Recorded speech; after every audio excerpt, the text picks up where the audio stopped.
ધારાસભ્ય ચેતર વસાવા સહિત 9 દોષિતોને forest officer પર હુમલાના કેસમાં કોર્ટે સંભળાવી 7 વર્ષની સજા. ફોરેસ્ટ કર્મચારીઓ પર થયેલા હુમલાના મામલામાં નર્મદાના ડેડિયાપાડાના આમ આદમી પાર્ટીના ધારાસભ્ય ચેતર વસાવા સહિત કુલ 9 આરોપીઓ સામે ચાલી રહેલા કેસમાં આજે મહત્વપૂર્ણ ચુકાદો સામે આવ્યો છે. નામદાર કોર્ટે તમામ દોષિતોને 7 વર્ષની સજા સંભળાવી છે. સજા પામનારાઓમાં ચેતર વસાવા, તેમની પત્ની સહિત અન્ય 9 લોકોનો સમાવેશ થાય છે.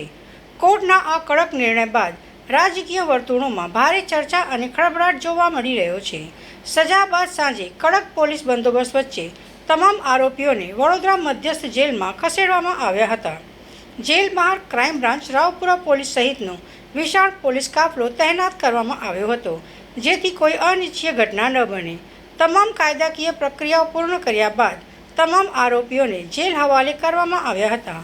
નોંધનીય છે કે એક મહિલા આરોપી પોતાના સંતાન સાથે જેલ પરિસરમાં પહોંચી હતી, જે દ્રશ્યએ માનવીય સંવેદનાઓને પણ સ્પર્શ્યું હતું.